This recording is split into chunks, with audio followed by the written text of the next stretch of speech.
Today I've asked Jim Pine to speak about what he's doing in the municipal sector. So for the past 13 years, Jim has served as the CAO of the County of Hastings, which is in Eastern Ontario. Jim has been in the municipal affairs business for over 33 years. Jim began his career with the Ministry of Municipal Affairs in Ontario, and for the past 25 years has worked as a CAO in several smaller municipalities and as a city administrator for the county. Jim is also the co-lead of the $170 million Eastern Ontario Regional Broadband Network and has been part of the project since its earliest days in 2005. He is a senior member of the EORN management team and regularly speaks to audiences about the project. Jim is also co-chair of the Leadership Initiative, which is an effort to raise the profile of local government as a career path for individuals, including skilled young people. Together with all the major professional associations that support municipal staff and AMO, the Leadership Initiative hopes to make working in municipal government a choice for talented in the years to come.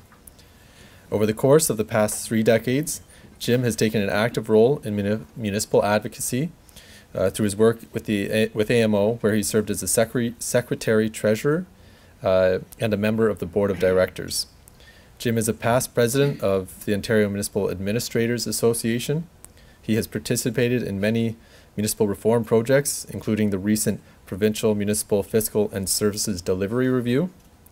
He also authored, along with his 2 panel partners, a far-ranging review of Ontario's water and wastewater sector entitled Watertight, A Case for Change. So welcome, Jim.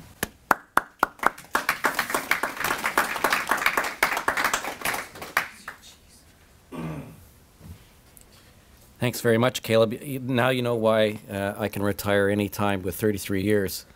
So, and it feels kind of good because I can say whatever I want and not worry. And I speak a lot to elected officials on this particular topic. And I've started to take my glasses off, if I can find them, wherever I put them. And I go, you know what? You people don't scare me anymore. You know, I can say what I want because I've got my time and I can retire tomorrow. I'm on the 5 and out rule. You tick me off, I'm out of here in 5 minutes. I can go retire. It's kind of nice. And it kind of lets me speak my mind in terms of this particular topic. But before I start on it, I just, you know, I'm in this group. You're all very, very smart people, particularly on the finance side. When I left the province in my first go in coming to the municipal world, I was actually hired as a clerk treasurer in the old township of Thurlow, just it's now part of the city of Belleville. And I really didn't have a clue, to be honest with you, in terms of what was involved, but I thought I'd give it a try. What I realized that rural politicians are a pretty smart group. Because when I left Toronto, I took a major salary cut to get into the municipal world because they negotiated so hard. But what I found out afterwards, there were only 4 candidates.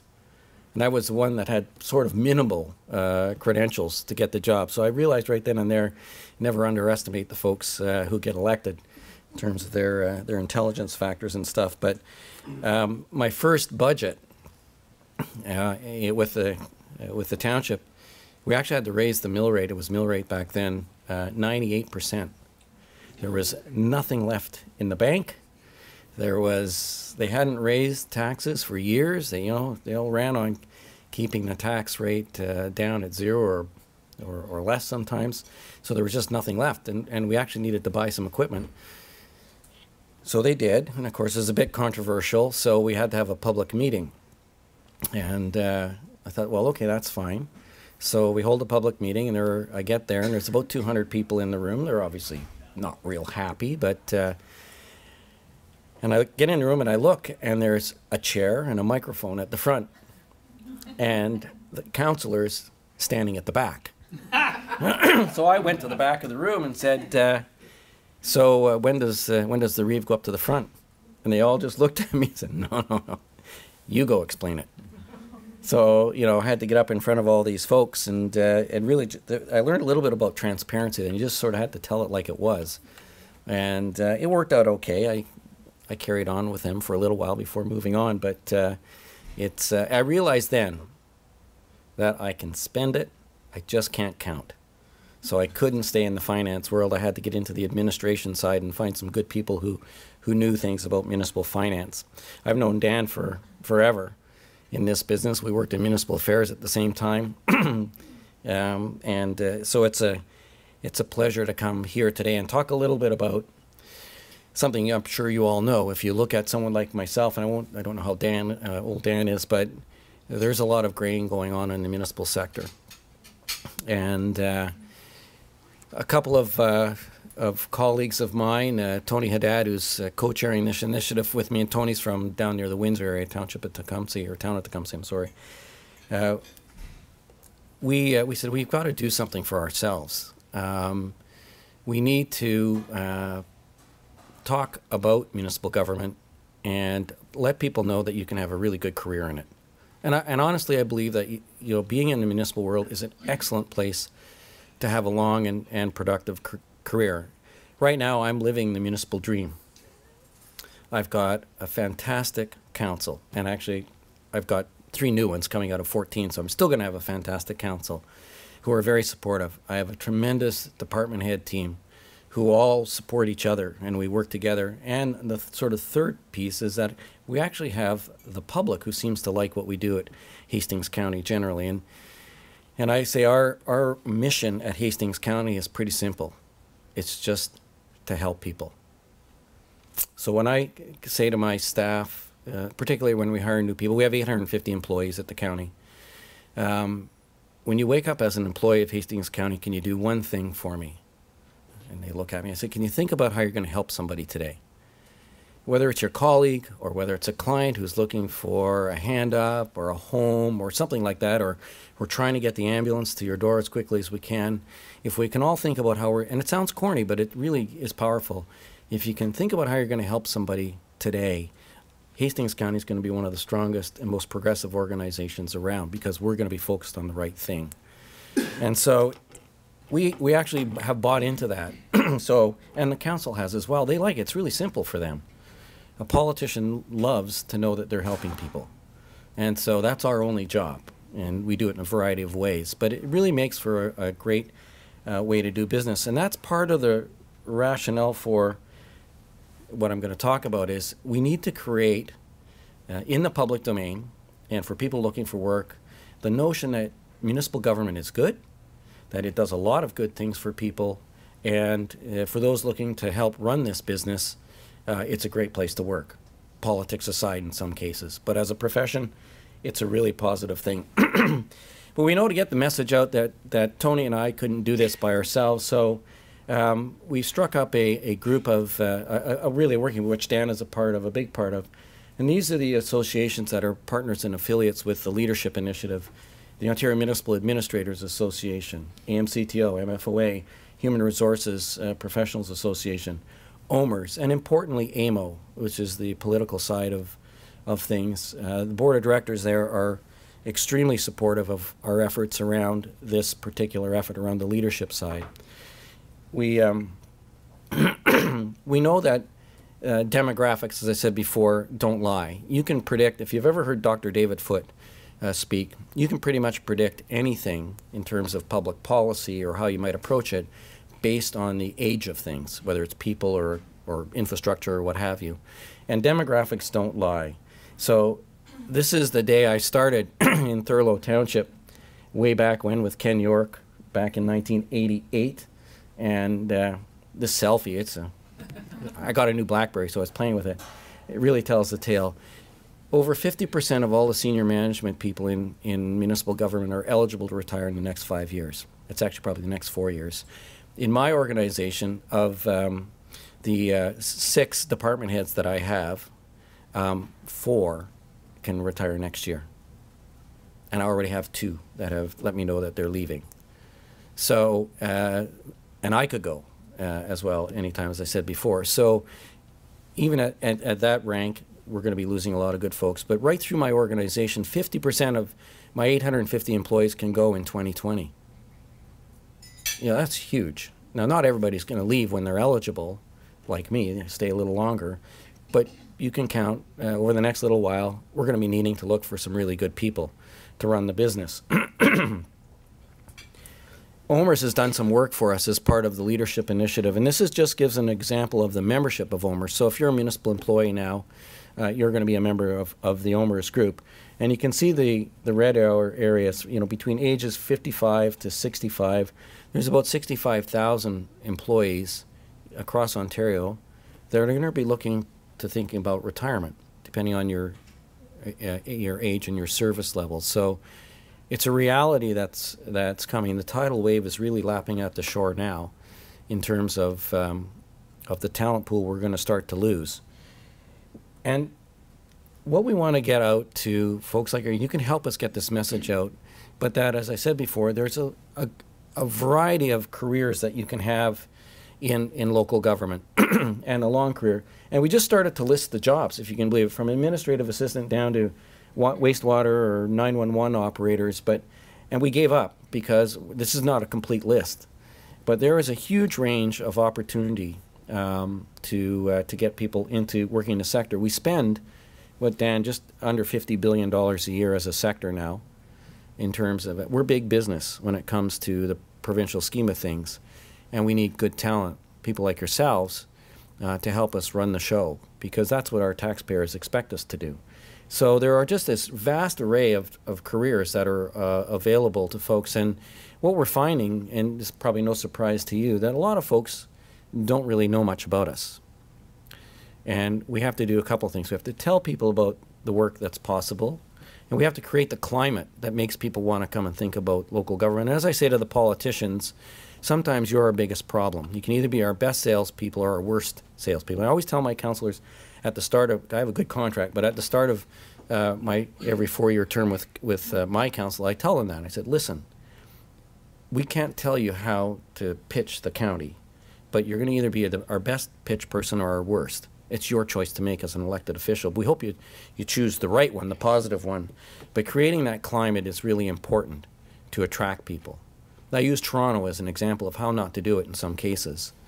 During the Ford era, which is over, sort of, you know, it was, and I hear it from people. I ask them, what do you think what's going on in Toronto? And a couple of young folks that I met at FCM said, well, we're never really going to want to work in a city because, you know, you get up there and they publicly flay you.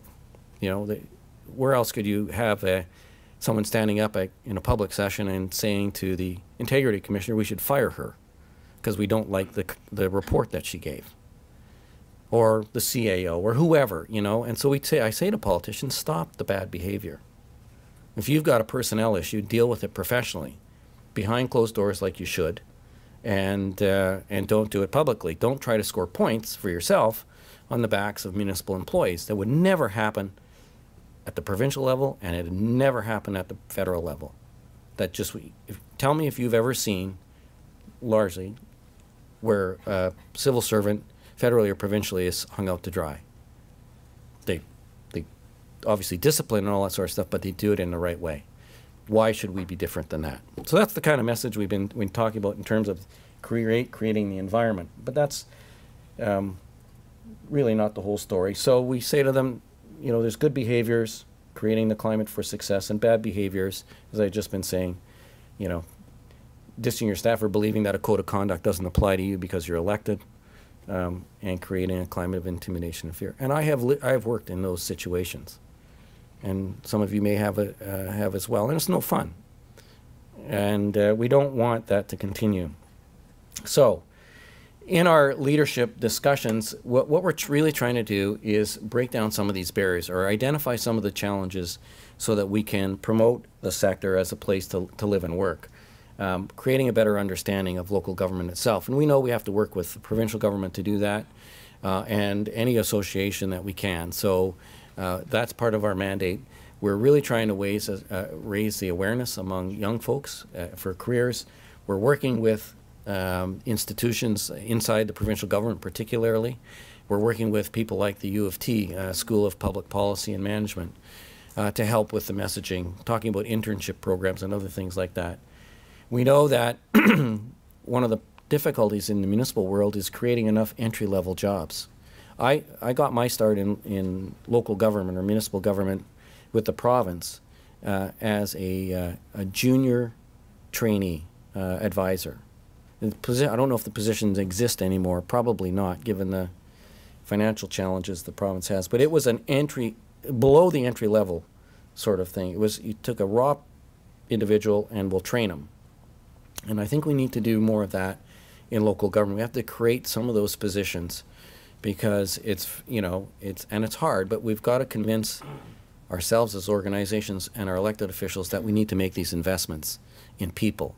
So we need to try and create some opportunities to bring people in who don't have experience but have an interest in learning about local government and maybe finding a long-term career in it. So that's one of the things that we all need to work at in our own organizations. On the internship side, there's the AMCTO, MFOA internship programs, but there's other ones out there that we're becoming aware of. You know, I've mentioned the U of T, School of Public Policy. As a part of their 2-year master's program, they have a mandatory 3-month internship program, 3 or 4, in between first and second year, which is a more manageable time, in a sense, for a municipal organization perhaps to bring people in for 3 or 4 months, give them a project, but give them some experience. So there's other ways to do this that we're looking at. So these are the things that we're starting to try and put into place so that we can set the table for attracting and keeping new people. But those are just our ideas. So I would be really interested to know from you folks if there are other things that you see as barriers or challenges around attracting new talent into our organizations. We certainly don't have all the answers, but we're trying to, I say, raise the awareness across the province through our associations with the different groups and with AMO and others. So that's, you know, that's what we're about today in terms of the leadership initiative. If we don't do something, we're going to be in some real challenges because the wave is coming. A lot of us are going to be gone. And so there is opportunity for you younger folks who are in the room to move up. And I just hope that you'll say, yeah, I want to do that, because it can be a rewarding experience as you work up the decision-making tree, if I can call it that. Being a CAO is a great job. You get to set your own agendas, basically, your own schedules, but you have to marry that with a little bit of political acuity. One of the best pieces of advice I ever got, when I first became CAO in Thurlow, I joined the Ontario Municipal Administrators Association. I really didn't have a clue, to be honest with you. And so I went to my first conference, and I looked around and I found a couple of guys that looked friendly, and one was the CAO of the city of Windsor. And I always remember Hillary Payne. And I asked Hillary, you've been in the business a while, what's the best piece of advice you could give a newbie? And he looked at me and he said, Jim, I'll give you one piece of advice. He said, when the phone rings and it's a councillor or the mayor on the other line and you've got somebody in a chair across from you, pick up the phone. Never keep a politician on hold. And you know what? It's really good advice, because they need to understand that you know that they're number one, because they're your boss. And so you know, there's all these things that you can learn, but at the end of the day, it's a great career, whether you're going to be the treasurer of an organization or you're going to be the CAO or you're going to be something else. I think local government's where it's at. I've had the ability to go back and forth between the province and the municipal sector a couple of times. And the province has always been a good employer as well for me. But I really enjoy the local government side where you know you can getting things done. You can drive down a road and say, you know what, I had a hand in making that road get built, or that subdivision, or building a $170 million broadband network across Eastern Ontario. Who would have thunk that a CAO or a group of CAOs would have anything to do with building a telecommunications network? But we did with our private sector partners and public sector. So there's lots of opportunity. And I hope that you can be messengers out there and ambassadors to others and promote the sector as a place to be and have a long career in it. And I wish you all well. So I'm happy to take any questions or any suggestions are more than welcome. So can I throw the floor open to absolutely. If anybody has any questions or no? Well, thank you for allowing me to come, feeding me, and have a good afternoon. Oh, one piece of advice. If you're going to do these things again in Kingston, you should do it Thursday, Friday, because Thursday night is karaoke night, okay, across the street at Tiernanog. You have a lot of fun. So we do all of our EOWC, Eastern Ontario Wardens Caucus meetings Thursday, Friday, because we figured it out years ago. You can have a good time across the street. So you got to have fun doing the job, too. So thank you very much.